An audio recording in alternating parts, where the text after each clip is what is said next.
What is going on, everybody? This is the Cloud9 podcast, season 4, episode 4. So, this was another interesting week for the LEC 2022 summer split. So, we had a day full of upsets outside of the G2 versus Fnatic game, which I didn't really think was an upset, literally due to the fact that, G2 had been playing much better in their recent games compared to Fnatic. Fnatic's strength of schedule made it look like, they were actually a lot stronger than they appeared to be, because their last few games that they ended up playing, because we talked about this last week, was that Fnatic were going to end up playing SK Gaming, and they were also going to end up playing Team BDS. So after they were on their loss streak for a little bit, their schedule got a bit easier with teams like Team BDS and SK Gaming. So they were actually going to end up getting out of their loss streak at some point with these later two matches. But then when they faced G2, it did not look so good at all. So I do think, Fnatic definitely are not a good team at all right now. I mean, their last two games, leave a lot to be desired, but it just depends on how you really look at it. So, as of right now, for an update on the standings, you have Team BDS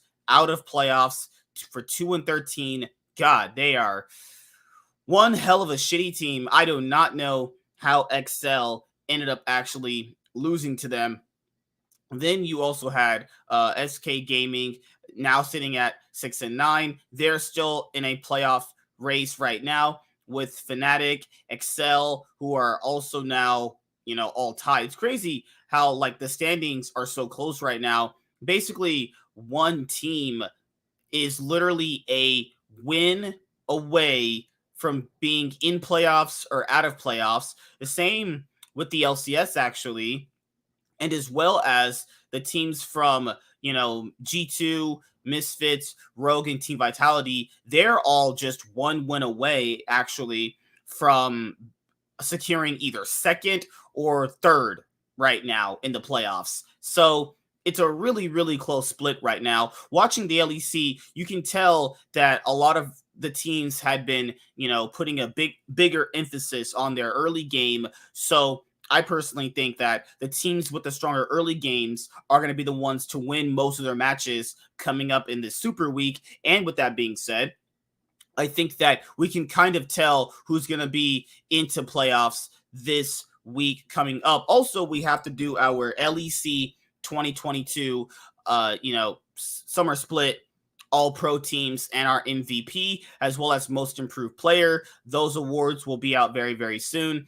Usually we'll do that kind of thing before the playoffs start, actually. So, during the week that the LEC or the LCS actually start playoffs, then that's when we would honestly do that. So with that being said, these are the standings right now. The only teams that I'm really confident in right now that are going to hopefully secure playoffs, going to surprise you guys, is actually going to be Team Vitality. They've definitely kind of shored up some of their weaknesses. They've settled on somewhat of a game plan right now. They have looked pretty decent in their recent past games, and it's mostly just off the back of Perks and Haru completely, carrying the team. Alfari's actually had some good games in there as well, and I do think their bot lane realized if we just pretty much go even, then we can have the rest of the map translate to us actually, getting some wins. So we have Perks on this champion, Akali, had a really good game on. Then last week, he was really good on Ari. Perks has had really great games from spring all the way until right now. And I think that if you were having, an MVP conversation for any players right now, I think it would still be players like Niski, players like Perks, players like Patrick are still going to be in the mix right there. Vetio still might be considered an MVP candidate player, given his recent performances have been also pretty good. Misfits, obviously benching Schlachten and bringing in Zanzara has actually really helped them out. Back when Zanzara was on Astralis, he definitely looked really bad. But when you have him on a team with a bit of better players, it looks like things are kind of coming together, because this is the thing that people don't really understand is a jungler in League is pretty much going to be judged by how his individual solo laners are and his bot lane, right? So you factor into yourself, if you as a jungler cannot play through any of your lanes, or your players are just not that good, you're inherently going to look bad. So them benching Schlachten and bringing in Zanzara has not only been a really good thing for their team, it's also someone improved their early game as well. You know, I think maybe people have been too harsh on Zanzara, maybe, but looking at their past recent wins, because they're on a 4-game winning streak right now, they've beaten Astralis. I guess you could say that's not really that good. But this week, they also ended up toppling Mad Lions, who thought we're going to go 2-0. Mad Lions ended up dropping both games as well. And right here, you could see they won against Rogue from last week. That was really convincing. They also won against Skate Gaming, which is probably the more easier win on their schedule as well. What's up, Professor Dark? How you doing, man? What's going on, brother? So, yeah, Misfits definitely, with their one roster move, have looked like a completely new team that is able to, in their late game decision making, play a lot better. And I think that is a lot due to Zanzara. And I think personally, if Zanzara is not exactly on their team right now, I think there's still this middle of the pack team that are struggling with consistency in the early game. So that's just me personally when it comes to Misfits right now, just kind of giving my oversight of what I saw this week. Also, this week for the LEC 2022 Summer Split, I saw like a lot of teams. They actually went and started flanking more. Like you saw the top laners attempt to flank more. But I thought to myself, these flanks are horrible. Like if anybody saw Armut flanking, it looked like shit, actually. But I am actually like, I've been making jokes about like, being a serial killer, but I might need to do it this one time with my internet provider. Motherfucker at 4:10, it all goes out right when you fucking send the link, like 10 minutes. Good God. Fuck me. Well, you know what could be worse? What?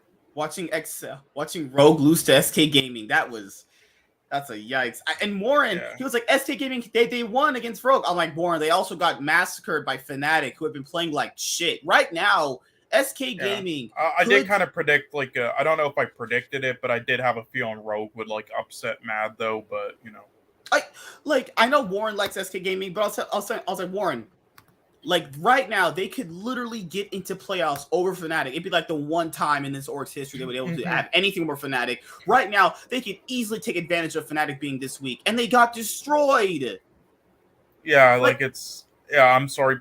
Listen, the thing is with Warren, it's like it's the same thing with other people when it comes to certain teams like Golden Guard. It's like, yes, they're not bad. It's the same thing with like Dig, how we talked about like River, Blue, and other players and Gamzu, like, surprising and stuff. Like, yes, but still, look at the league around them. Still, they're still.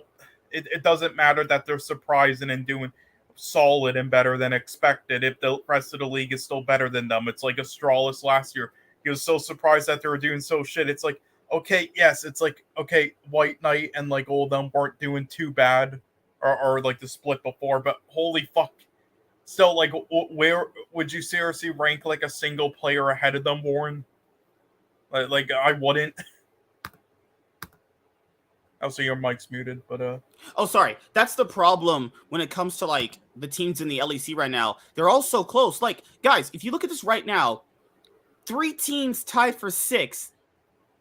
And again, if BDS won the games they should have, then they would have like 6 wins as well, and other teams would have like 8 or 7 only. So it would be even closer if BDS didn't choke their games. There's what, like, that's how close it is right now. 4 teams tied for 2nd right now. Like, literally, by the end of the Super Week, we're going to know the actual standings. BDS is already out. We know BDS is out. Yeah, I'm telling you, Misfits won't make Worlds. Like, Misfits are gonna make Worlds. No, I mean, I'll say this right now. Yeah, They actually have improved. They've actually improved quite a lot with Zanzara. Yeah, now I did take like a lot of I don't take a while to pull them up, but yeah, I did wrote down like a lot of like league notes for the next 2 shows. I don't know if I'm gonna like be there for the next one, but let me just because the first one I wanted to ask is actually about Misfits and their improvement. Not really a question, just like a lot of people were like wondering why Misfits and like Vitality are doing so well despite how they look on paper. And well, the reason is all right, the majority of the LEC teams have either been figured out on the decline or are inconsistent, and those 2 teams, Vitality and Misfits, while they're not like good on paper, they're at least not that and have taken advantage of it. All right, they're at least consistent, unlike the others. And then B is obviously the improvement. Now, Alfari and Karzi went from being just like shit to actually now really good again. All right, Mursa and Librov have at least been doing their jobs as supports in other areas around the map instead of just being like barely existent in games, even if the chemistry of their ADCs is poor and they're still not really impactful. And Haru and Zanzara, again, they're not good junglers at all. Like we saw those Zanzara games, him getting like fucking 8 deaths. But again, with how they've been utilized in the chemistry of their teams and lanes and in the metas, they've been, taking advantage of it. And so even if they're not good junglers, they're at least utilizing them well. And then Neon VTO have gained their confidence back again, I would say. Like, honestly, Neo, I would say, is the best player on Misfits right now. And then another an underrated thing people don't talk about is the coaching staff for both of them is actually really good. Like, they have people even just like who was Cloud9's coach last year, like in Sprain, the head coach, like Rainover or something. Yeah, like they even just have people like him as just like positional coaches. Even like their coaching staffs are pretty stacked. And then also a big thing people forget about is Herit. Now look, while Herit was amazing in summer last split and he was good in spring despite looking shaky at times, he was also a very inconsistent and very boom or bust player with really only one play style and did not necessarily fit with the rest of Misfits roster, as VTO and Neon were already providing that, which made them become kind of sloppy, not knowing how to play and dying a lot or having poor drafts. But now with Irrelevant, he's at least been a consistent, a competent rock in like the top lane doing his job, and they don't need to like play around him. So you're saying basically like he ints less, so he's much more valuable in the grand scheme of things. So now they know how to play more, and they let their other lanes pop off. So anyway, that's all the reasons why I think Vitality and Misfits, even though they haven't looked too good or good on paper, that's why they're so high in the standings right now. For me, since you asked about Misfits, I think the issue was always their early game. Like, people had to factor in how good your jungler is really is an actual pivotal way on how teams play. So if Schlachton can only play Viego, Lee Sin, and who was the third champion always would play? He played like a random third one. Viego, Lee Sin, and there was another one he would play. Oh my like god, Wukong or something. Oh, no, not Wukong. Let me. Well, he never played Wukong well. Like, the champions he was known to play well. Literally, if you ban that against him, and he has to play like a second tier jungler, like a Jarvan or not Hecarim. Fuck, I can't remember fucking jungler's names right now. Yeah, but, I'm pulling it up as stats. Okay, check. Give me a second. It's I believe it's Wukong actually. Yeah, but like even the best champions he actually plays, Jin Zhao or whatever his name is. Also, like, literally, if you take away any of the top tier junglers from Schlachton and you give him like a second tier jungler like Jarvan, Jin Zhao, or even another jungler, or Trundle, you could throw that into the mix right now. He doesn't really do anything, even on. And then if I pivot to the other point, which is even on the top tier junglers, he's not even really that good. Like, most of their early game was always decided by if Schlachton is going to either maybe know where to put his actual resources into, which lane he wanted to play through. Then a lot of the games that VTO actually was winning, you kind of factor in, he would try to randomly play through bot side, even though they would honestly not be doing too well. And I personally think now that you have Zanzura in the team, their early game has gotten a lot more decisive because he knows he's not even that good, but he knows exactly what player to play through. Like in this meta, Schlaton looked like a fucking ward, like Sven Skaren with Bjergsen. Like he was just not. I will say though, despite everything that we said, I mean, are you sure, Misfits, that Schlaton can't just improve in this? Are you sure? Are you sure he's really this bad? Because I mean, it's getting to this point where I'm just like, it's just like 0-10 on Poppy's Zanzara. I'm just like, are you sure you can't find a better jungler for this meta? He's just a much more smarter jungler right now for this meta that they need. Because, dude, I mean, he's fun to watch at least. After they've won these past 4 games, do you think Schlaton's not coming back? Anyone that thought Schlaton will be coming back after last week, after they went 2-0, I was like, no, you're crazy. I mean, teams have done stupid stuff before. Like, I mean, they brought, I know it was either LNG or BLG. You know, everybody thought that Love Mal was fucking inting his ass off, and then Wandy should play, and then he finally got the chance after a while, and then he was playing great, but then they put back Love Mal for some reason, like lately, and been just playing him kind of, and then also there was that big roster where they had Viper and Lorlo was playing way more consistent, you know, and safe and, you know, steady and way better and on Ornn and stuff, and Viper was like inting an ass off, but then they put him in for a 1-game Viper on like on Riven, the only champ he knows how to play, and then won the game, and people are like, okay, that's a good strategy, you know, subbing him every once in a while over Lorlo to throw the teams off, you know, plays like one trick, but then they just continued playing Viper the whole season. He was inting his ass off, and everybody was like, what? Lorlo was way better. My thing also here with Misfits is if their bot lane actually gets out of the early game stage, like you actually get them into team fights, they know what to do on at least the bare minimum level. Like Mercer's not good. I think he's one of the worst supports in the league. But if you give him a champion like Leona, like they did these last couple of games, or just put him on Yuumi, literal basic shit like Yuumi and Leona, he knows what to do. Like that's. Like again, it's not like that he's been like inting. It's just like he does really nothing impactful at all as a support. He's like probably the most least impactful support in the league. But again, at least now he's been learning, you know, how to do other things around the map, like Ross and doing. One of the games I had ended up prepping for, it was the game they had up against Astralis, where he went in between them and flanked them both. I was like, okay, this is something I want to see out of this player. Now, do I think it'll consistently happen? Probably not, but I'll say that at least he understands his role in the team. You just make plays. That's it. If your early game sucks, you just need to go in and at least just hit to the back line and do anything.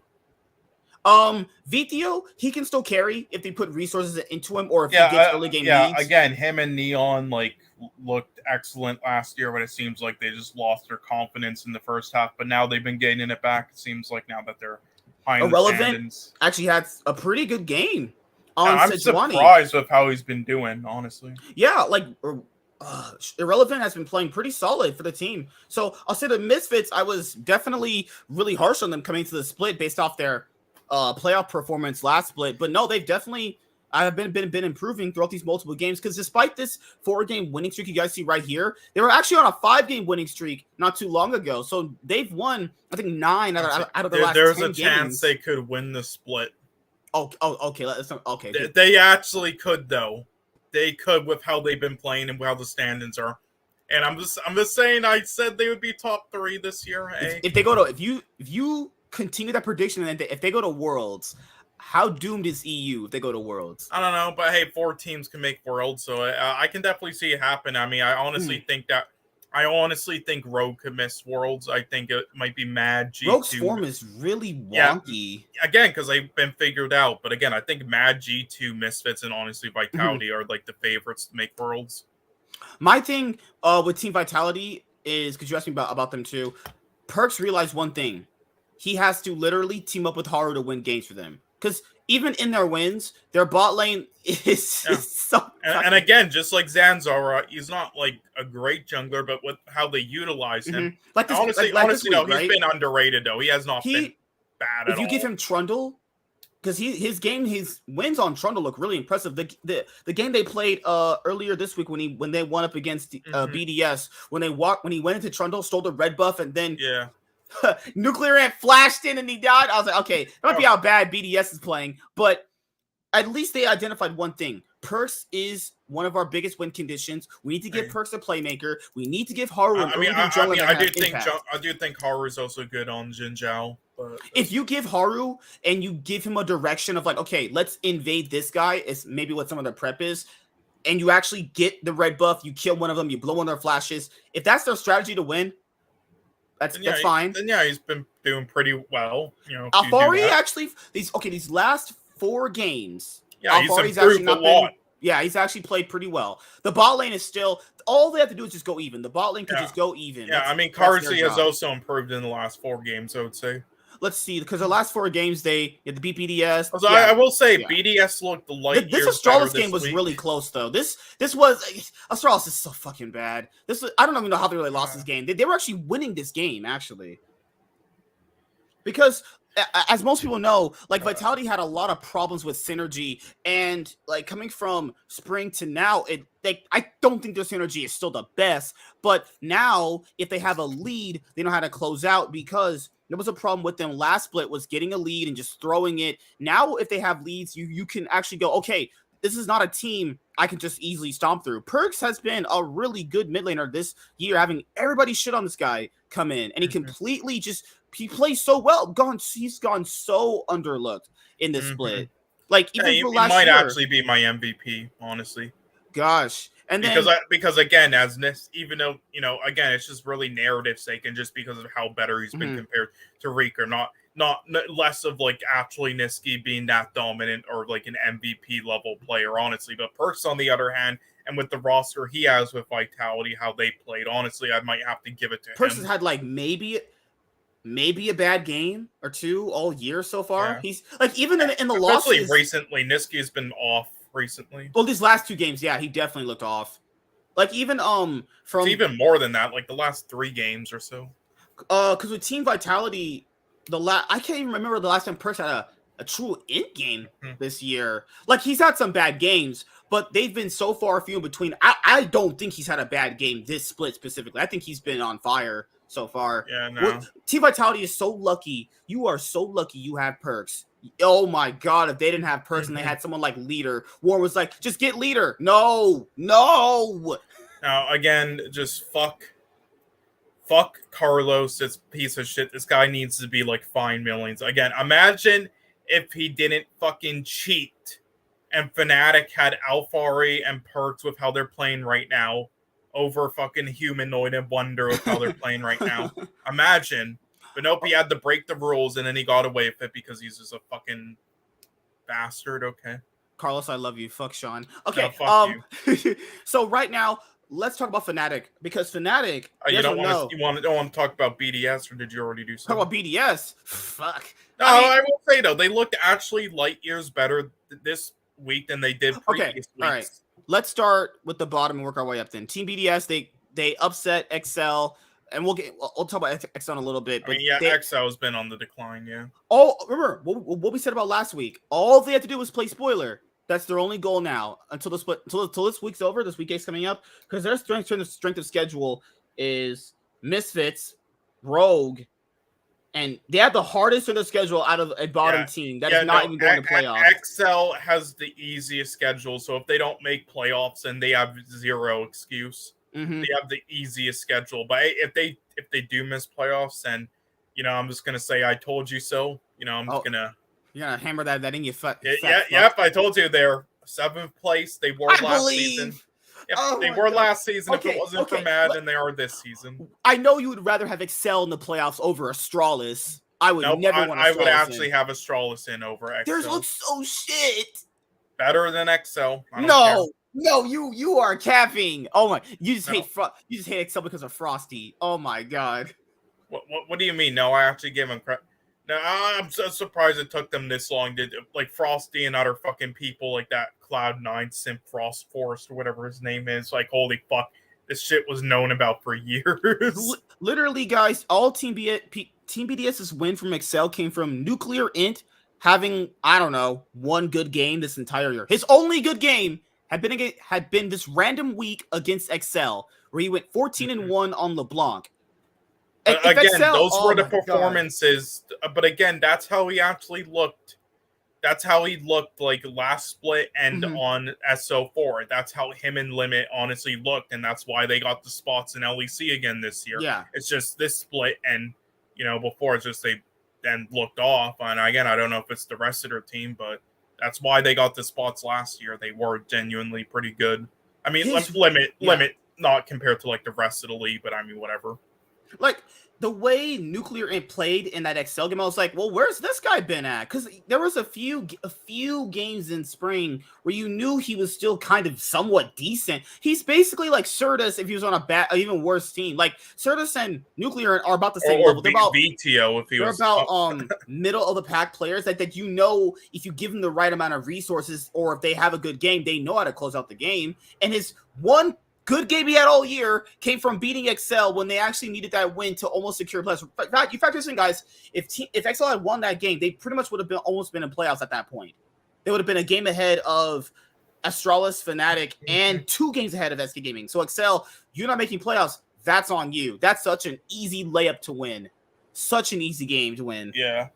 And also, I think this is the first time I've ever seen Vizichachi actually land Ornalts in that game. And you want them making playoffs over Excel? Oh my god! I mean, it's either you want to watch Vizichachi get completely dominated by the whole league, or you watch Finn not know what a gank is. Who knows? Holy fuck! Because that's my thing with Team BDS is some of the games they had this split. I don't really know if they were ever in danger of winning those games because it still looked really close. But if they had won some of those games, man, the standings would look all fucked up right now. But at least we know this: Team BDS. For this week, coming up, like I said last week, all you have to do is just play spoiler. That way, it looks even more tied. I love tiebreakers, man. Huh. And all right, SK Gaming. SK Gaming are, I don't even know. One game they get completely shit stomped. The other game, they look good. But this game was Jinax's best game of the whole split. In spring, he had a good game. No, because they didn't make playoffs last split, did they? Did they make playoffs last split? I think they did. SK Gaming? Yeah, okay, so this is what you guys should do, Genax and Patrick. You should just like sign with TS and bleed them out of all their money. Let me see. I'm pretty sure SK Gaming did make playoffs last split. I'm pretty sure they didn't. No, they didn't. No, they didn't. No, they didn't. Oh my goodness. My brain is fried. Yeah, no, it was wait, no, it was in spring they did. Yeah, that was. I was thinking about a different split. So no, they didn't make. It was Vitality when they had like fucking when they had. No, well, who was the guy in the mid laner again on fucking Golden Guardians now? Oh no! I was thinking about last spring split. That's what I was thinking. Okay. So, SK Gaming, the only good game Genex has pretty much had all year, a standout carry game, was when he played Shyvana and he had this fucking build that he played through. That was it. Other games, he's looked almost as bad as White Knight. He's not looked that good. Genex used to be that rock for SK Gaming where, like, if all else fails, you can still play through this guy because he would at least go even in lane. He's not really had a lot of good games either, but the one game he has good was on Shyvana. Gilly is still pretty fucking bad. Like, Certus is about as good as Nuclear Int, probably a bit better because he's had more carry games. He's had more performances that have looked much more standout. The bot lane for SK Gaming is still pretty hit or miss. Like, I can't believe they actually won that game. They picked Vayne and Shyvana. And how would Rogue lose to that? That's more bad on Rogue losing to that. I mean, if you think if Gen X were to go to NA next year, what team do you think would be best for him? Golden Guardians. No, I honestly think Immortals would be the best chance of him getting landed on. Revenge is the best top laner in the league. That's what someone told me. Holy fuck. Yeah, remember when he beat Alfari in like the first game of the split? Oh my gosh. People like are saying that shit. I'm just like, holy fuck.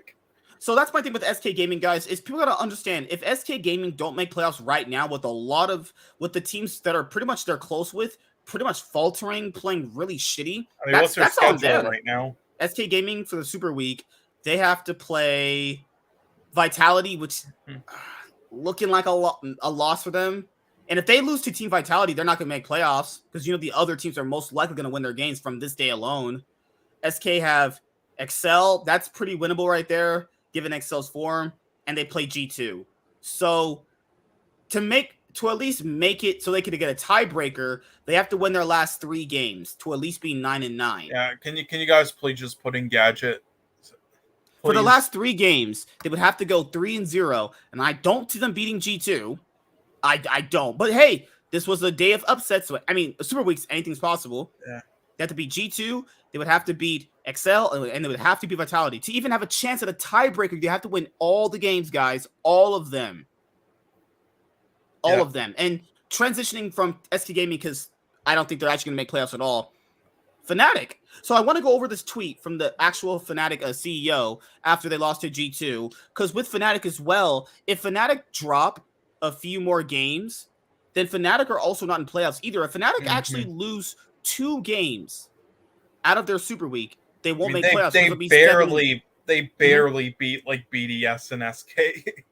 No, the SK Gaming was that was a stomp. But the BDS game was weirdly early game close wise. Well, no, what I'm saying is like even against those shit teams, they just looked off. Even in those, and very slow. They just look slow.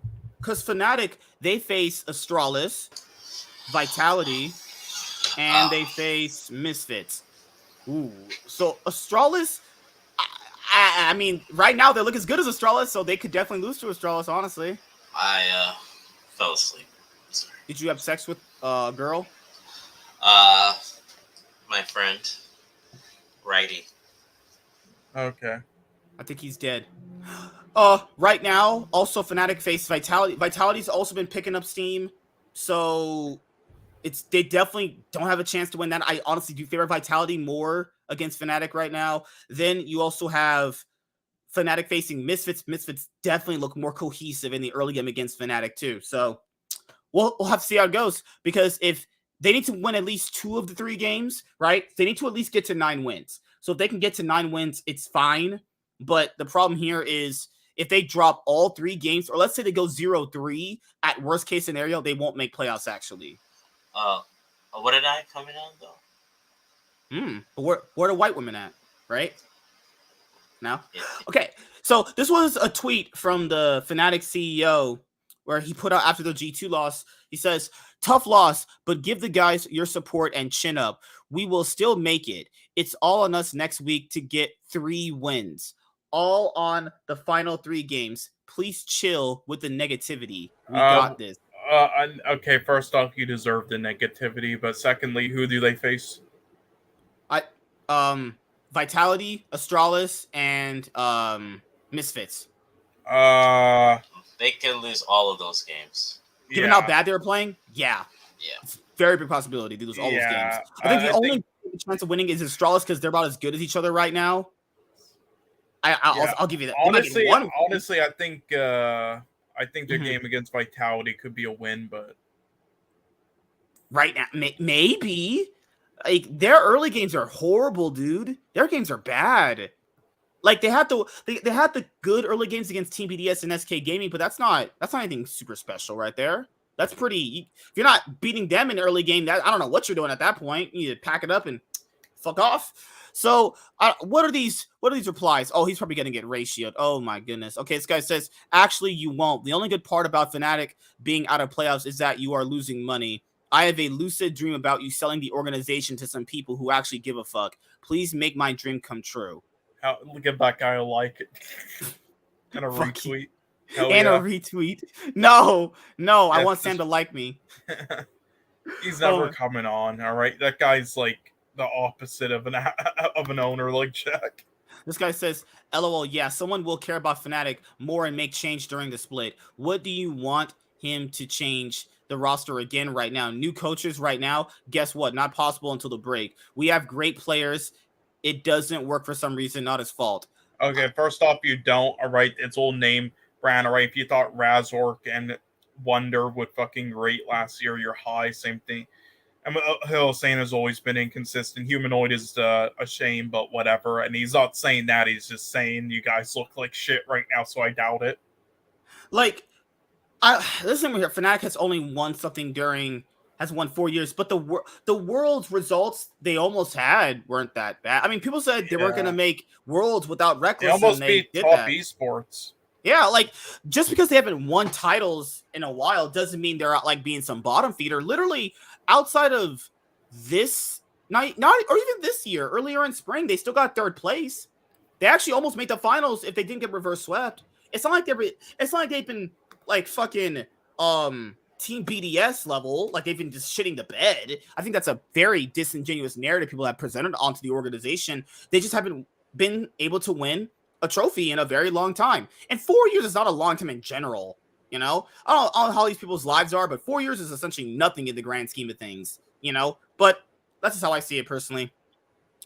We went from being the best to praying to make playoffs, by the way, and I'd rather see us not make it, so maybe there would be some actual changes inside of the org. We're abysmal. That's all. Honestly, that's how I feel about Cloud9 and Team Liquid. That's why we'll talk about them yet tomorrow. Oh, I'll have to go over them tomorrow. Yeah, I legit rather see CLG, EG, and 100 make it. But. God. Yeah. Oh, shit teams. Oh, my goodness. Fnatic was... Oh, my goodness. I just don't know when it comes to Fnatic right now. Yeah, they lost to G2, but all the desperate plays they were making against G2 around the map, like if you have to and watch that game, that wasn't that game right there is the game you look at and go, that's when desperate. That's when what's that word? Desperate. I don't know if it's even a word. That's when it sinks into your brain. Oh shit, we're actually probably not gonna make it.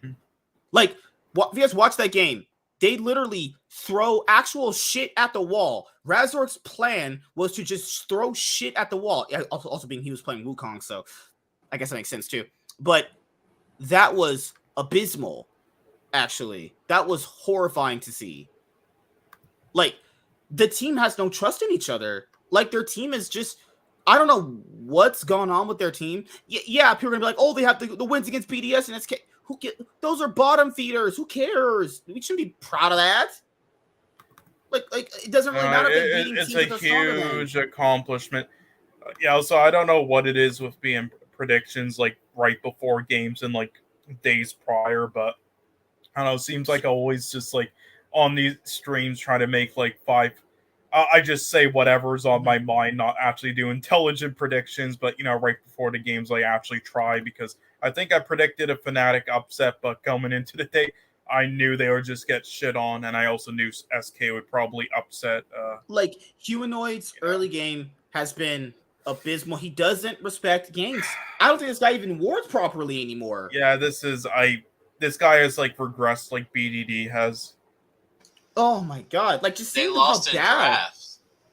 Okay, let's talk about the draft then. They lost too, but so Fnatic have Jarvan top. I mean, that already kind of tells you what you need to know. I have a question. Can you show me the bans?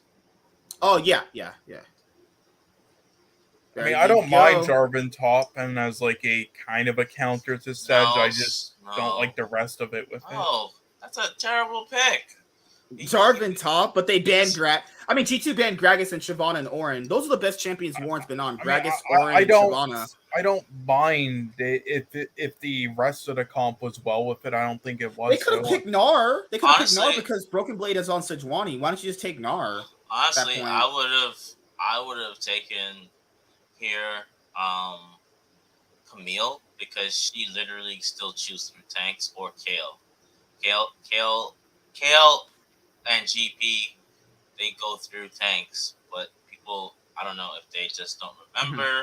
I remember when tanks were being picked a lot, you would always see a GP pick or a Kale pick, but yet people think people are like forgetting. And actually, yeah, GP would be good. Yeah, I'm not saying it was a great pick or a better one. I'm just saying it could work.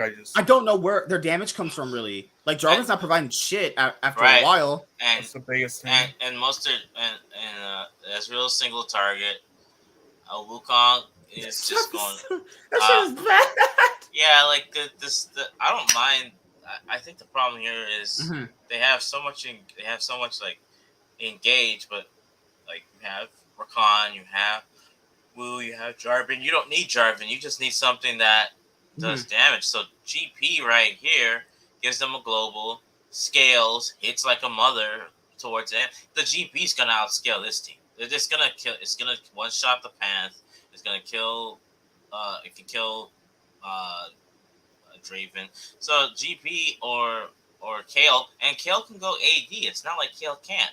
So Kale would outscale and kill because this is a very short range team. But that's my thing. That's my thing here is I don't really know what their team comp is really trying to do. Single target picks. I don't know. I really don't know what their team comp is actually trying to be. So you're trying to have Jarvan go in, Jarvan ult, but then Azir would throw them out of the ult, and then you would have Wukong knock them up. I don't think they're like that's the problem. Fnatic's drafts have also not been that good. It's not even just the players; their drafts have not been that good either. Again, Yamato Cannon is just the most underlooked part of why they're so bad right now. Just he's not a good coach anymore. Also, it doesn't help that Humanoid's been pretty much dying to every single gank possible. Good job, minion damage. Hell yeah. Oh my god! All those G2 fans came out and supported that. That's what the Fnatic fans would. That's what Fnatic wants. There are no like Fnatic fans anymore. They're dead. There's like no. They're dead. Oh like shit. TSM fan chants. Holy fuck! I just do not understand these drafts. It's like Ezreal's like. Let's go SK. Oh god! Okay. It's like they make these drafts with like no damage, and then they expect Ezreal to just carry all their damage. Like no, it's never gonna work. Like and if you do this, why not? Why is Philistine going into that? Actually, what is this? Can you go to the draft one? Can you go to the draft one more time though? Yeah. Right here. Oh, this is like a Max Waldo draft. Okay, if you're gonna have Jarvan go in, Wukong go in, Rakan go in, why not take like Jinx or Tristana that scales, because you need to make it harder, right? For them, or Aphelios. Why don't they take Zeri? Because all that stuff is too easy, guys. You need to pick Ezreal, so then you can just watch Upset struggle. If they're trying to pick Jarvan and have Cataclysm and Wukong ult, why not just pick Xayah with Rakan then? Like they already have a lot of engage and sort of disengage. Like I don't understand. Like their AD and their top pick could have literally saved this draft, because if you had, say, even if you did MF would have worked fine here. Oh yeah, I agree. So because you're trying to do like a wombo combo, so you do Jarvan, Rakan that would knock him up in there, and then could kill him. Like I don't know. I don't know. I mean, they get paid hundreds of thousands of dollars to have a crappy record, and yet we can analyze it better. It's just mind-boggling to me. It's one of these things where like anyone who's watching, that the coach has as much say in the draft as the players. If the players are telling, hey, yeah, we can play Jarvan and play it into this comp and we can win, I mean, that's more on the players too. Yeah, that probably it's just like wonders like, no, I don't want to try, please. I'm done. I just want these low effort champs. Like I guess because remember, like some of their wins that they had gotten in this like mini little winning streak that they had, where they got those 2 wins. A lot of those wins came from playing like really easy shit though. They played Kog'Maw, guys. Who plays fucking Kog'Maw in 2022 with Lulu? That's like some season 8. That's like some season fucking 6 shit right there. SK is fine. Stop. Fuck you. Oh sure. I don't know. Maybe Upset was like paying homage to TSM Sven with that. No, I could break down their game. Stop it. SK should have been at least 8 and 7. They got railed by Fnatic. A team who was also looking horrible as fuck. Right now, SK could easily make playoffs with how bad some of the teams are playing, and they lost to them. They lost to this horrible Fnatic team. Wait.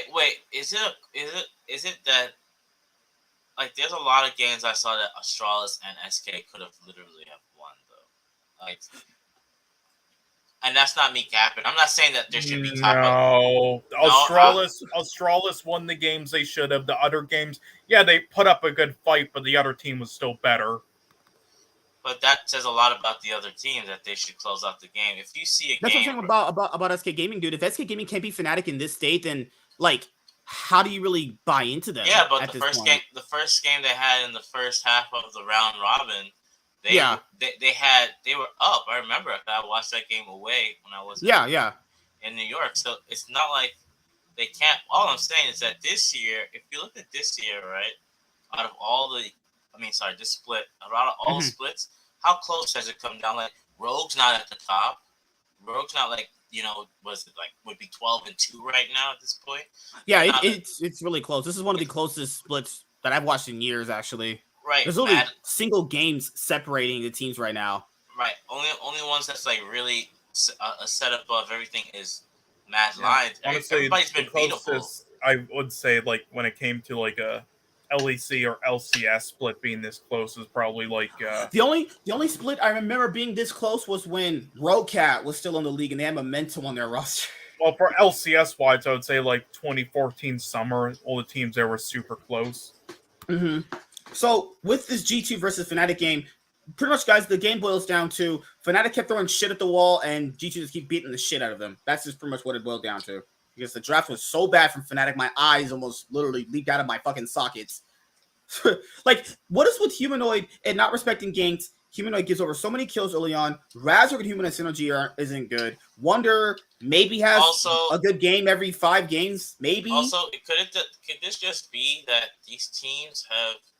It's a lot of the old guard teams are just not the same. Like, there's no, like we've seen this in LCS. We're seeing this now. It's these old guard teams, like you see the names Wonder, Humanoid, Hillside. You're like, okay, this should be a top 3 team. And then me and Sean are like, no, they're not. They're probably middle of the pack. They're not probably going to do good. Yeah. And that's just the way. Like you said, MSK. Sometimes the mighty just have to fall, and the mighty will fall. But yeah, that is true. And but when it comes to shit, I lost my train of thought. Fuck, it was sorry, continue. No, I'm just saying the mighty falls, and when you got like look at G2. I remember what I was going to say. Yeah, sorry, and I'll let you continue, Warren. But again, the reason why the orgs like Fnatic and G2 or Cloud9 and TSM, even when they're playing poorly, they still perform pretty well and usually make worlds is just because I would say just their structures are better from being in the league for so long and having more money. That's it. Yeah, usually, honestly, they've been worse than like other rosters put together nowadays. The only thing that I would say is like Fnatic has had splits where you kind of question like, how did the mighty fall so far? But then they were literally just 3rd place last split too. But so then you look at TSM and it makes sense. Oh God! So like. I don't know if it's just the org itself or them just making bad decisions, because if I attribute Fnatic's decisions, like they make the correct decisions getting these players, it's not like they made a bad decision getting them. It's a mix of all of the above. It's that, but it's also just players not being that good anymore, like Razork and Wonder, and it's also the org as well. Yeah, it's always a combination of multiple things. And the coach, definitely. I think it's a combination of other orgs throughout years in sports and other traditional sports as well. Other like lower tier orgs will make better decisions, maybe financially, or they get certain players that slowly but over time improve them. I don't think Fnatic is really as bad as people say. The problem here, I think it's all just decision making, because like they literally made Worlds last year, despite people saying they weren't going to make Worlds. They literally made top 3 last split too. It's not like they're fucking shit. Yeah.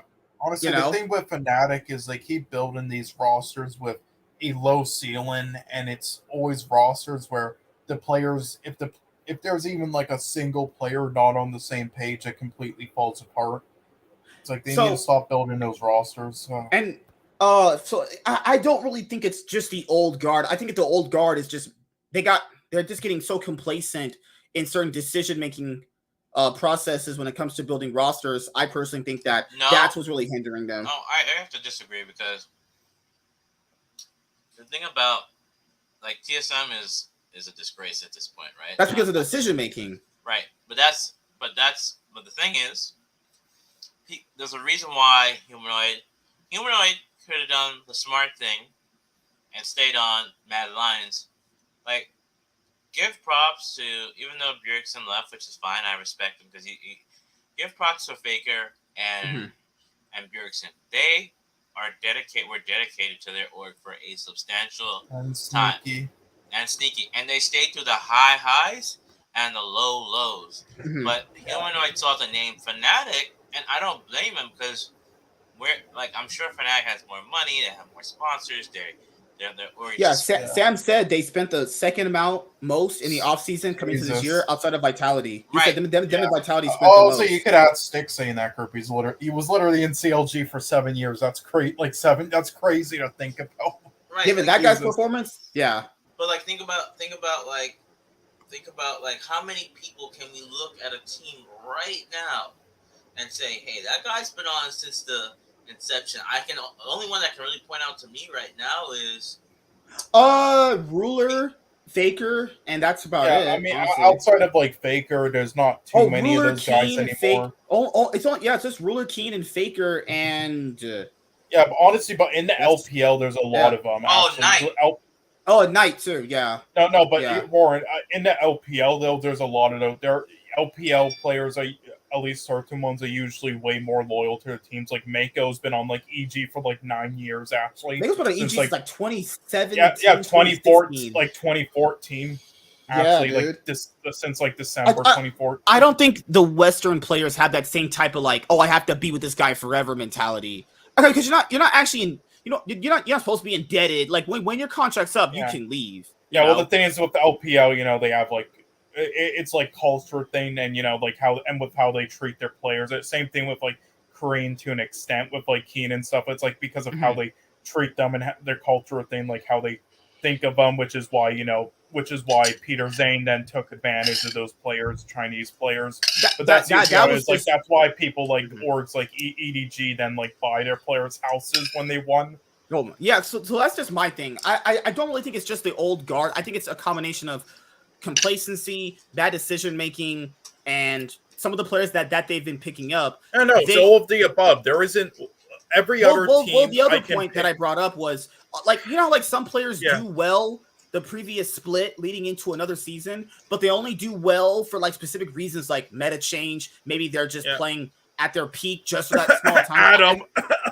I think some of these orgs grab players who are playing really well, but they don't actually analyze the whole year. Yeah, that one player could have been playing well in that playoff scenario, but if they were playing dog shit in the regular season, the previous playoffs, the previous regular season, it's is that a player you really want to invest your money into? A player that's only had one showing of good signs of playability throughout the whole year? Because I like Razorg. I thought Razorg was actually a strong pickup for Fnatic, but I don't think Humanoid is the mid laner for Fnatic, though. I think he just isn't their play style, their fit, actually. I think, because you can't say Hylissang is not. Hylissang's been with them forever. Hylissang's always kind of fit their mold. Upset's been there for a while at this point. I think he fits with them fine. Wonder, it's either a combination of Wonder, Razorg, and Humanoid are not the fit for their team. Because there's not the fit. But again, there isn't every other team in the old league esports right now. I could always pinpoint. Again, there's multiple reasons all the time, but at least one main reason. With Fnatic, though, I don't think they're the one team in all right now that there really isn't one main reason. It's a combination of actually just everything.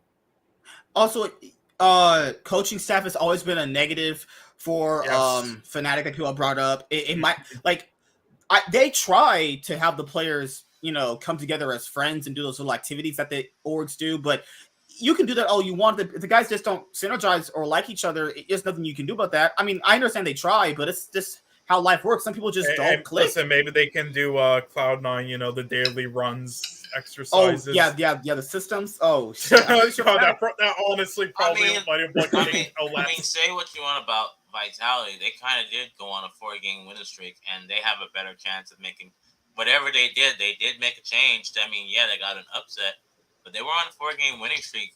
We talked about that. Vitality these last few weeks they stepped up, and I'm glad to see that. Yeah. That's the team I wanted to see coming to spring, though. That's the team I thought in my brain. It's okay, I could see it coming together. like they still sack their bot lane. Perks basically tells LeBron, just sit there and just do nothing and just don't lose. I'll just carry the game with Haru. We all knew they would be overrated and not a super team at all, but we still thought they would be good. Yeah, like it's good to see them actually play up to the standard that we thought they were gonna do in spring. Mm-hmm. Better late than never. Also, this was a really close game too. Misfits. Now listen, Yumi is a broken champion. I don't know why teams let that champion through their fucking drafting phase. Why in the world do all these teams let fucking Yumi through? Yumi is disgusting, dude. Yeah, I started getting a pentakill on Zeri at this point. I'm not it's like getting a pentakill on like 2020 Aphelios. It's like Aphelios is 200 years of experience. What are you talking about? Yeah, it's like in his first year. It's like I'm not count. It's like a participation medal for failed ADCs. I'm not counting that for shit. Like, maybe this was just a bad week for Mad Lions, but Mad Lions secure playoffs because G2 ended up beating Fnatic, so there you guys go with that. Misfits definitely picking up steam. That's the thing, though. A lot of these teams like Team Vitality and Misfits are picking up steam. No doubt about that. But and there's a lot of other inconsistent teams in the league, too. So right now, anyone can really beat anyone. Rogue beating Mad Lions, but then losing to SK Gaming in a pretty embarrassing fashion. Excel's a fraud. Yes. You know, Excel started off really strong. Now they've been that's not complacency. They've just completely been falling off completely. Yeah, I'm glad that I've now been vindicated with Misfits, CLG, XL, and Neon/VTO. Fuck all of you. All right, but yeah, that's just my thing now when it comes to the LEC. Pretty much, guys, every team can beat any team, so it's going to create a lot of parity in the standings right now. The only team that I could see having a decent amount of consistency in the final week is just obviously G2, because G2 is going to win the split again. Imagine G2 win 10 titles in the LEC. They're not. As me and Warren said, they weren't going to be as good in summer, and they're not going to win. Let me tell you who's missing playoffs. XL, Misfits. Oh no, not Misfits. XL, Fnatic, and G2. Missing playoffs. You really believe SK is going to make? You believe SK Gaming are making playoffs? This guy's insane.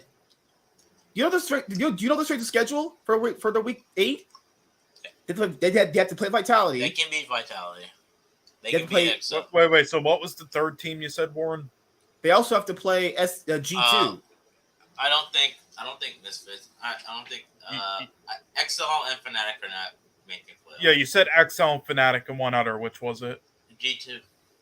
You think are you what? No, this guy's they're basically locked. Are you? SK Gaming. They're 9-6. If they can go. They're basically locked, though. What do you mean? Look at their schedule as well. There's tiebreakers. There is tiebreakers, but SK Gaming, they have to win all their games to at least be 9-9 for a tiebreaker. That's the difference, though. G2, all they do is essentially win a few games, 1 or maybe 2 games, and they're in. SK have to win all of them. I think Vitality's gonna go 2-1. But I don't know. We'll talk about that later on, of course. Yeah, let's continue the team. So next is like Astralis, I believe. Yes, my team. Fuck God. I mean that or XL. We didn't go through XL yet. I mean XL basically, strong start, shitty finish. That's pretty much. Yeah. The drafts don't look good. Their in-game decision making is really bad. If Patrick's not on a hyper carry, they just look all over the place. Honestly. Yeah. Again, 7th place team, as I said, I like, again, the pickups like Finn and stuff, and I get what they were doing there, but they still, compared to the rest of the league, and I mean, they still fucked over Advian. I still can't believe he didn't get a team after spring. Fuck, Mickey X has just been inting lately. He's turned on his Hilla saying, like, again, here's the thing, like, it's not just that, like, Advian was, like that much, but like him and Mickey X were even. It's just the fact that him and Mark Kuhn had good like synergy together, and like when Roman and stuff, which is why I thought it was very stupid. And that's also Nuke Duck's not having that many good performances like he used to. It's almost like Nuke Duck's a mediocre mid laner for the last 3 years. It's crazy, dude, because they came into the split essentially pretty strong. But the thing is that when the better teams with the better players started picking up steam, they just lost it. That's all when you was. put Nuke Duck on like mages and lets him like sit back and stuff and be kind of a leader, then he was fine. But once other teams picked it up, now he's just looking as mediocre, as bad as usual as like the last 3 years. I don't understand why teams they literally just keep signing him because his name's Nuke Duck. It's unreal. The other team is Astralis. I mean, I don't know. I'll say this though. Here's a bonus. Janghoon. If that guy has an offer to go to a better team, I could definitely see it. If Janghoon joins a new team in this offseason coming up, if Astralis don't make playoffs or they make playoffs and get knocked out early, I can see that guy getting a new team. Well, that guy's been actually making plays. Pretty good player. Okay, here's what I don't understand, right? Last split, they were 3-16. Now they're 7-8, but they're still a bad team.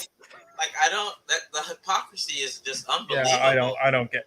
It's like you can say they're obviously not good still, or that it's mainly like other teams not doing well and taking advantage of it. But to say they're bad, I mean, like, no, sorry. You can say certain players are and stuff. Also, I agree. Nuke Duck's agent does need a raise there. So, like, that's my thing is Janghoon, if he's not on, like, I want to say Bard or Pike or Leona, any playmaking support, I mean, most of the early game is definitely really wonky. I don't know how to really judge this team, though. You just need something like Pike. They've had some good games, some really atrocious early games, some really good late games, some really bad late games. Kabe is their win condition in the late game, but if he's not their win condition, then you put it on to Dejor, who just kind of mindlessly split pushes. I don't really know how to really gauge them because they have so many different things they're trying to do on the map. It's all over the place. Yeah, I mean, I will say if Janghoon does get another offer on another team, if he either doesn't stay on Astralis or Astralis kicks him after this year, then I think Team Heretics might pick him up. I don't think Astralis is gonna kick him. That's literally their best player. I mean, is it? I think Kabe's been okay. Kabe's been playing really good. Kabe's been playing really good, but it's about the same ceiling he's always played at. Yeah, but I mean, they've actually, Dejor's been struggling recently. I thought at the first half though, he finally improved. The only champions he ever plays good is just Orianna. Like he most of his games stuff like that, and like what was that one champ that was in the meta in spring that he just played a billion times? The new one. Yeah, we're the one. Yeah, I forgot her name. Vex. Yeah. They need to change the champion's name now that the player Vex. What's up, Ash? How you doing, man? Finn and Visage. Yeah, like if Astralis had just not Visachachi, they might actually have a much better record though. I disagree with you with Finn. I think Gen X has been. Finn looked bad too. Finn looked horrible. Yes, and then also Wonder, I would say, actually been worse as well. If you've seen it, sorry. No, you're fine. If you've seen Gen X stats since the second round robin, you won't say that. Like, I think he would be better. I like him on the team, but if he was on, say, I don't know, if he was on XL, I think they're a better team. My thing is, Finn is actually one of the reasons why XL are losing. I'll say that. He does not understand what a gank is coming. His laning has been just declining ever since week 3. He's just a pretty boy. What? No, you ever see how they just like, oh my god, Finn, you're so cute. No. Holy fuck, you sound like you sound like Poe Belter's girlfriend, Jesus.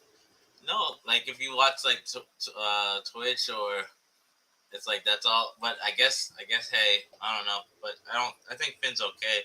He's serviceable. That's about it. Yeah, man, just all the Swedish players in LEC are declining. Damn, fucking Larson. That's my thing with XL. They're just on the decline. 4-game losing streak. 4-game losing streak. That's pathetic given how they started. They started off strong. People were thinking like, damn, that's going to be a seed for EU and Worlds. Again, if XL misses playoffs, please, Patrick, just get your NA paycheck. I cannot see you suffer on these mediocre LEC teams anymore. Just get your paycheck, please. All right, so that's pretty much it. We talked about pretty much every single team except for Rogue. Rogue are interesting because Rogue started off this year. Oh, actually, sorry. There was one thing I just wanted to mention with Astralis. One more thing, and that's that I think the biggest thing that almost cost them against their game against Vitality this week was they had horrible decision making. They should not have peeled away from Baron all those times. I don't know if you watched the game. I did. Yeah, it was a really close game they had. That was horrible, and there was no reason with their comps. Like, they should not have been facing them 5v5. They should have just gotten picks off, which they did at points, which was good, or flanked them. They should not have faced them just 5-on-5 like that. But so that was stupid. But anyway, continue. Sorry, bro. My thing with Rogue is Rogue started off this spring split into the playoffs and into this summer split with their strong early game, but other EU teams also improved their early game. Not as good as Rogue, though. You understand? Rogue's early game was like the best in the league. All other teams did was just match their early game. That's all they did. All they did was just match their early game, and then they started exploiting them.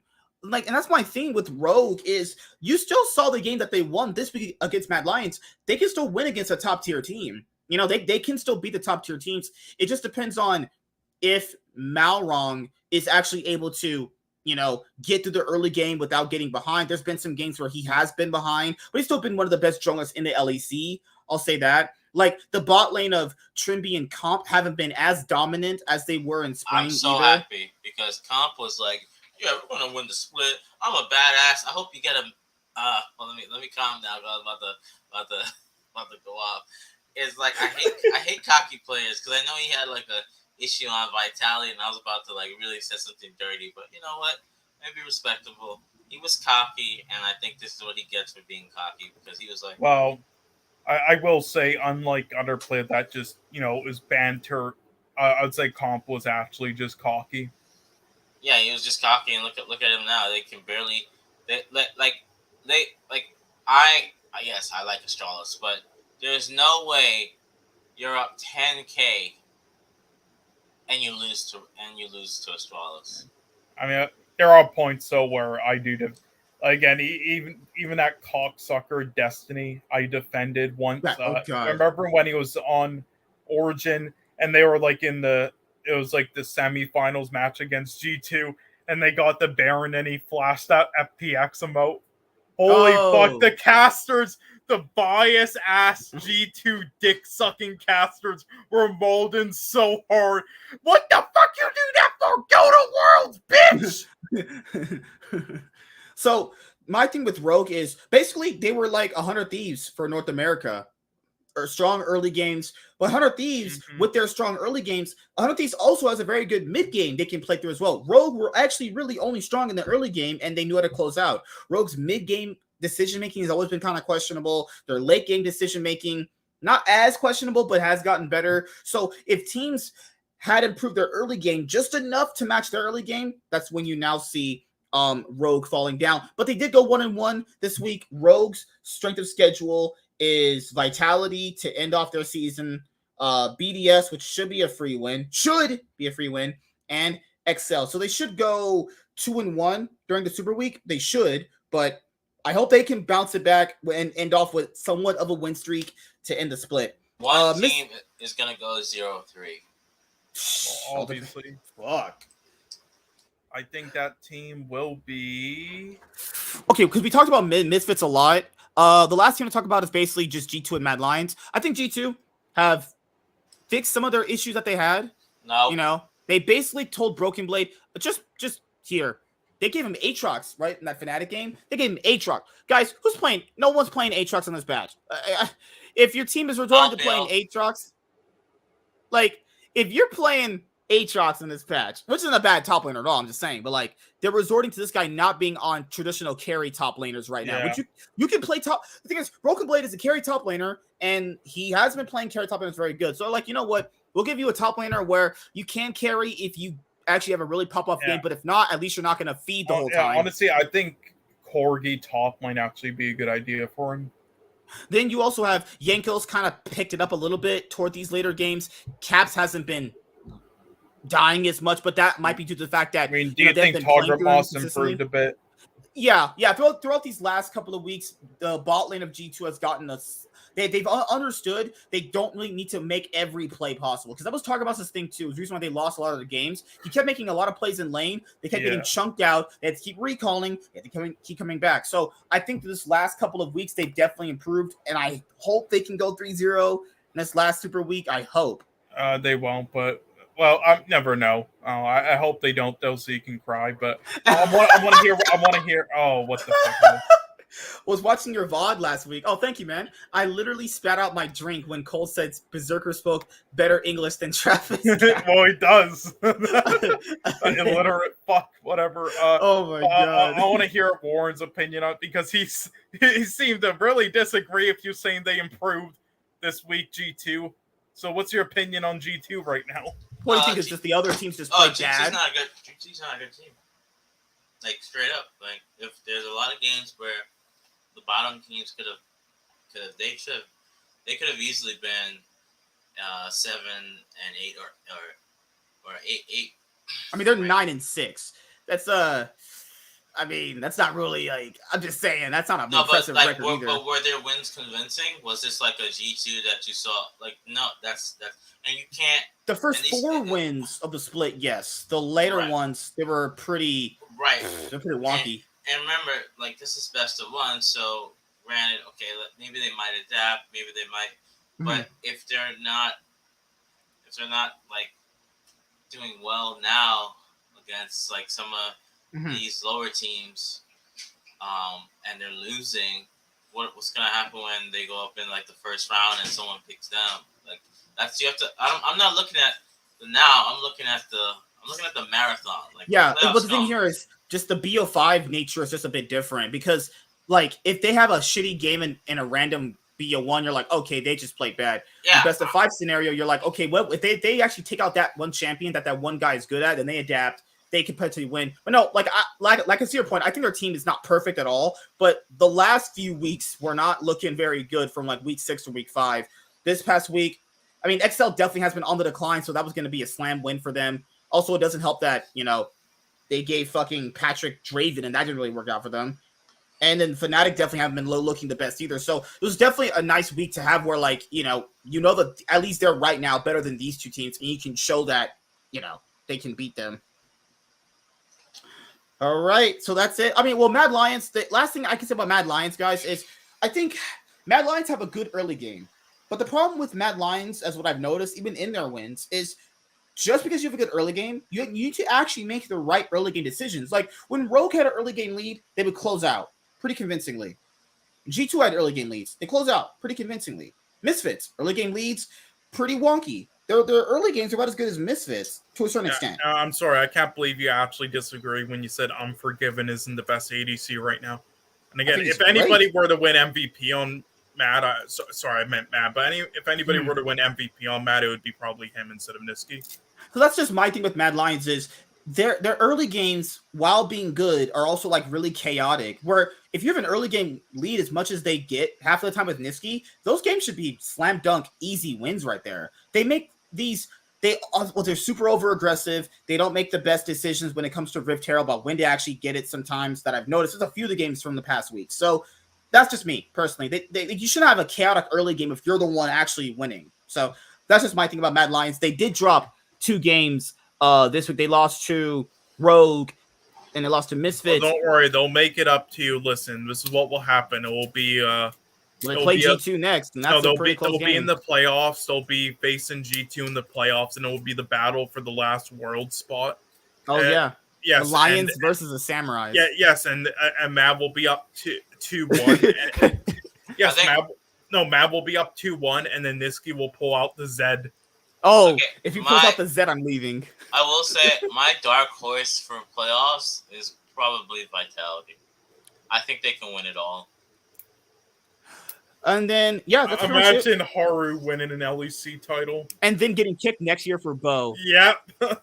Imagine. That'd be ridiculous. Yeah, all right, I have to actually head out in like another about 5 minutes. I gotta go someplace. We'll do our predictions and we'll just wrap it up. All right, guys. Everyone's watching. Last week. This is the actual last week of the LEC regular season this year. It is over until next year for regular season at least. All it's now is just playoffs and Worlds. After this, essentially, we're almost there. So week 8, Misfits, Vitality, Rogue, Fnatic, and then I'm pretty sure G2 lost the last time. I'll say G2 win this time around, actually. Rogue, Rogue, XL. No, actually, Rogue, SK, Mad, Vitality. I think Misfits will actually take down G2 this time. And then Sunday, I think G2 will at least drop one game.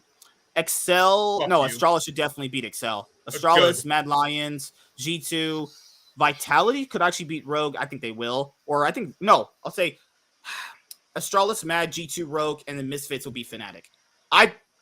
Hot take, maybe Fnatic misses playoffs. Maybe. All right, go, Sean. Okay, I mean, what would be your reaction if G2 went 0-3 and BDS went 3-0? I wouldn't come on stream. I'd have Warren host it. Oh, that sounds fantastic. Jesus. Anyway, Put that at 1:15:02 seconds, guys. Thank you. Jesus. Okay, let's go. I'll come on stream butt naked. That's what I'll do. Let's go Misfits. Misfits, Vitality, XL, Fnatic, and G2, and then I'll go BDS, SK, Mad, Vitality, and G2, and then I'll go Astralis, Mad, G2, Rogue, and Fnatic. All right, Warren. Oh, easy. MSF. I'm rooting for my team. SK Gaming, baby.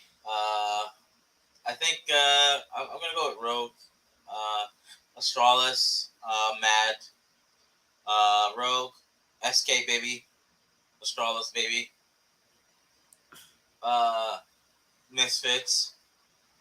Vitality. Sorry, and then G2, Astralis, Mad, SK,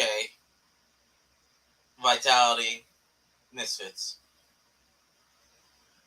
All right. That's it? You done? Yeah, I'm done. Okay. Well, all right, guys.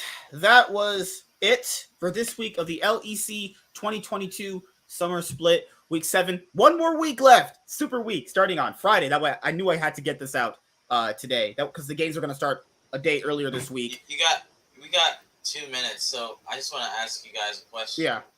Which 3 teams, not that they're in playoffs yet, which 3 teams do you see making Worlds now? The only wouldn't that's be the 4? thing. 4, yeah. Which 4 teams do you see making Worlds? Mad, G2, Vitality, and Misfits. Fuck my. I think Rogue's gonna collapse. Oh gosh. Fnatic. I have no faith in Fnatic. I really don't. They've been playing like shit. Maybe I'll change my opinion on them if I see them in playoffs, because playoffs is going to be a lot of more games. Actually, there's more games in playoffs, even from regular season alone. Potentially with the after going to 5 games. I'll say Mad, G2, Rogue, and Vitality. I don't think Fnatic make it. They're just so fucking bad.